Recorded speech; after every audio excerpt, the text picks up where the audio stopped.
This is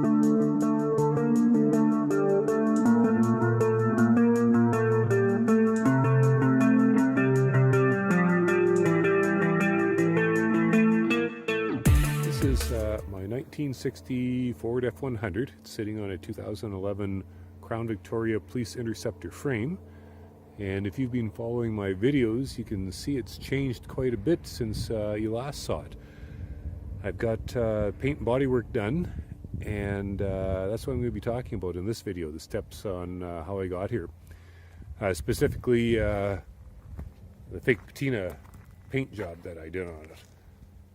I'm pretty happy with the way it turned out, and I think it looks good.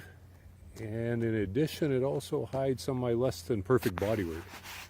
So anyway, I'll talk about some of the steps now and how I got here. I think I finally got the bodywork on the cab pretty much all done.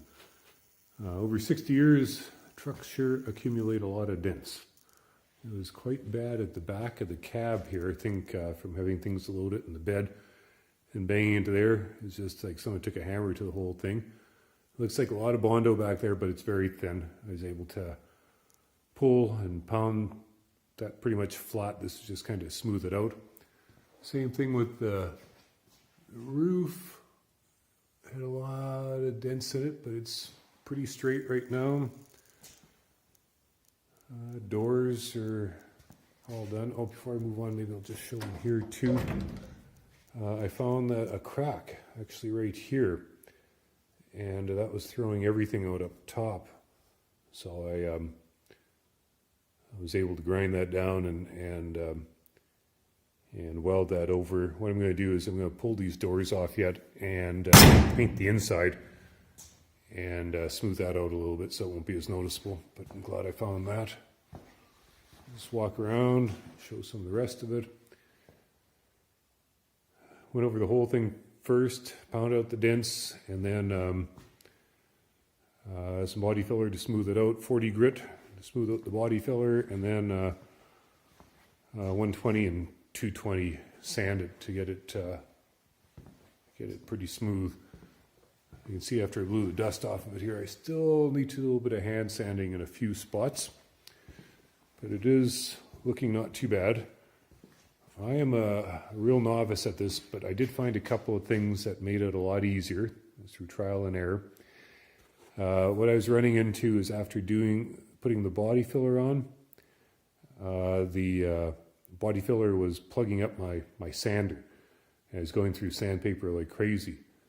And then I found if I used some of this wax and grease remover, or lacquer thinner, both seem to work, and put that in a rag and go over areas where I had body filler. It took that sticky layer off the top, and then it was really easy to sand after that, and you could just work it and get it smooth, so it worked really good. Also, I used the stud welder and slide hammer quite a bit, especially in the back of the cab. What I found worked really well was to weld in one of those little studs and then use the slide hammer. Give it just a little tap to pull it up a little bit, and then keep some pressure on the slide hammer, and then work it all the way around where the dent was centered with the hammer. And that seemed to flatten it out really nice. So this is not a how-to video on how to do bodywork, but just a couple of things I found as a novice that helped me. Also, I'm getting some goodies in the mail. I got brand new window channels for the doors, and even was able to get some fancier ones. Someone had returned these nice stainless steel ones, so I got them for a fairly reasonable price. I'm going to put them in. I think tomorrow I'm getting more goodies. I'm getting new seals for the rear window. I've got one already for the windshield. Another side view mirror, so I'll have nice chrome side view mirrors on both sides. New armrests, new weather stripping for the doors. So I think before I prime the cab, what I'm going to do is pull the doors off and put new weather stripping on them.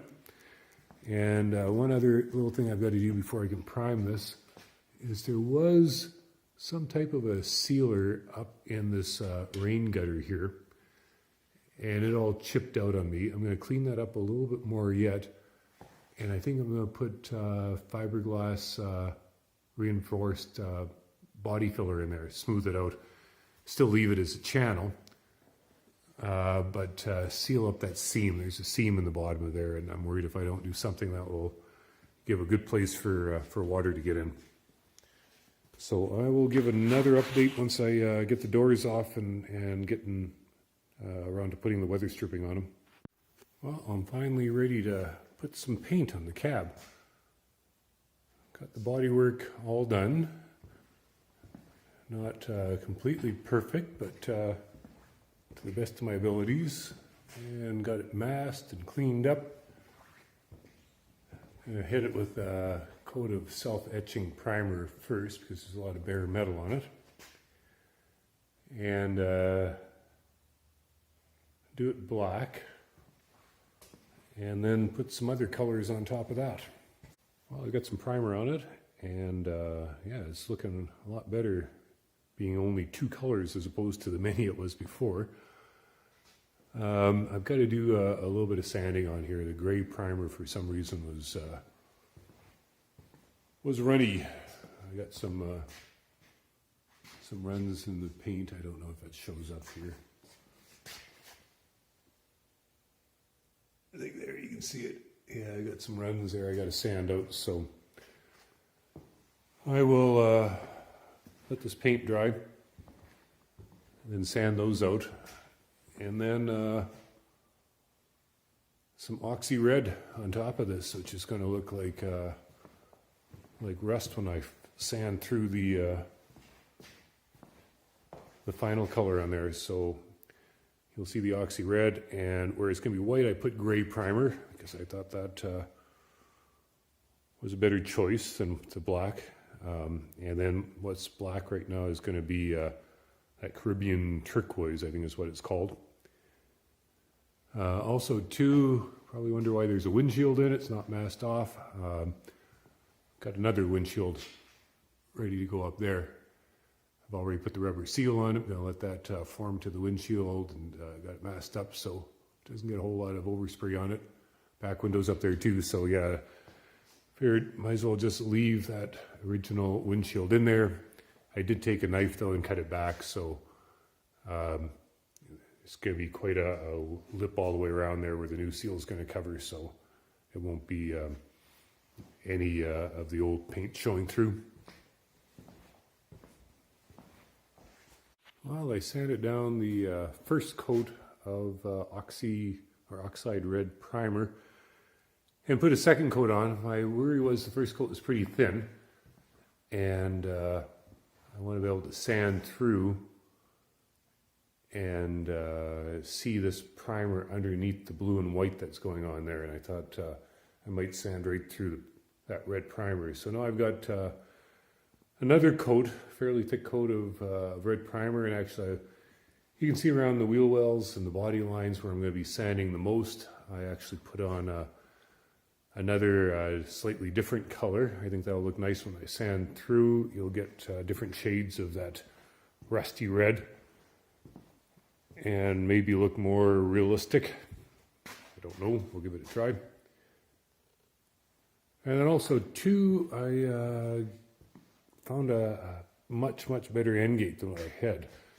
This one here looks nice and straight and rust free. Needed a small repair up in the corner there. That weld was broken, and had to pull that together with a ratchet strap to bring that top down and close up that gap. Besides that, it's looking really good, much better than the one I had. I'd started working on it and got it somewhat straight, but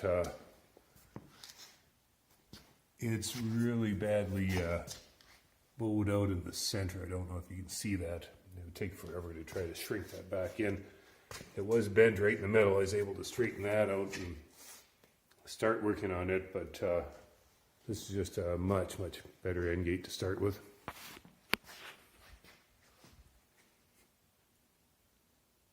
Well, I got the 1960s Ford turquoise on the truck, and I'm really liking the color. I think that'll look nice with the white. It looks really good in the shop. but when I open up the door and let the light hit it, you do see some of my bodywork through it. So I'm still going to go ahead and make it a fake patina type paint job and expose the primer in a few spots and make it look more like this original fender back here. Maybe not quite as distressed as that one, but along that idea. This side looks nice too. Now it's just a matter of letting it cure for a couple more days, roughing up the brown, and then spraying some white on it. Well, the two-tone is done. I'm really liking the colors. I think that turned out really well. My plan is still to distress it a little bit and make it not look like new shiny paint. I am tempted though to leave it the way it is. It looks good in the shop here, but I know once I roll it out, a lot of my less than perfect bodywork will show through. So I think I'm better off distressing it a little bit, and I kind of like that look anyway. I'll give an example inside here. I just did the inside of this door a little bit, painted it earlier. And just a little bit like that, like sand through the primer in spots where normally it'd be wear on it. It takes all the orange peel off the paint, makes it nice and smooth, dulls it down. After I'm done, I'll do the whole thing with a matte clear to protect it. And I think that will hide a lot of my less than perfect bodywork on it and make it look nice. So that will be the next step, is to get it outside after this paint's fully cured and wet sanded, distress it a little bit. Gonna paint the wheels yet on it too, and then we'll see what it looks like after that. Well, I finished distressing the paint on it. What I did is I took 400 and 600 grit wet dry sandpaper and sanded through the paint. Let's see if I can get out of my shadow here. There's something better. Exposing some of the primer underneath. Trying to do this in areas where I thought it would naturally wear from, just from washing wear and tear at the top of the box rails, top of the doors, you lean your arm out, that sort of thing, and on the hood. So the idea was to make it look more like an old truck. So I'm just masking it off for the final time here and going to shoot the whole thing with a matte clear top coat on it, matte clear coat. And I think that'll even out the colors a little bit more on it yet.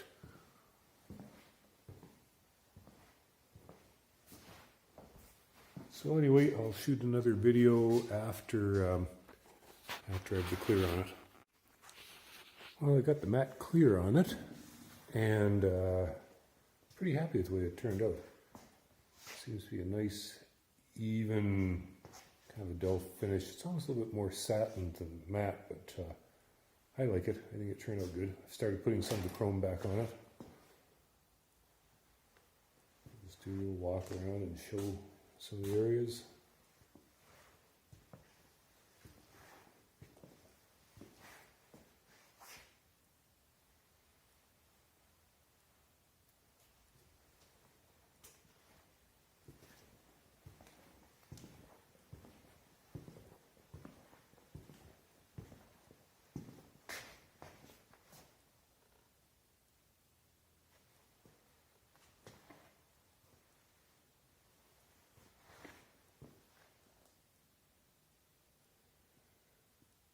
Yeah, next is put the glass and trim and everything back on. Still have to do a little bit of paint on the bumper maybe, and the tailgate needs to be finished, but it's getting closer. Well, we got it put back together, and yeah, pretty happy with the final result here. As you can see, I painted the wheels white on it. And put that same matte clear coat on the front bumper after cleaning it up a little bit. I think that looks good. Windshield is in. I put that in. Side glass, everything works nicely there. Rear window is in. Tailgate, I've got first coat of paint on it. Apologize for the light here. It's not great in this bright sunshine here, but tailgate's in. I just have to do the white lettering on it and then distress it a little bit and put a matte clear coat on it as well. A little bit different for the latching system. I just use little cam locks like this on there. They seem to work pretty good. See what it looks like on this side in the shade. Yeah, it looks not too bad. I guess you can see that. As you can see in the rear window, I've got a temporary permit for driving it.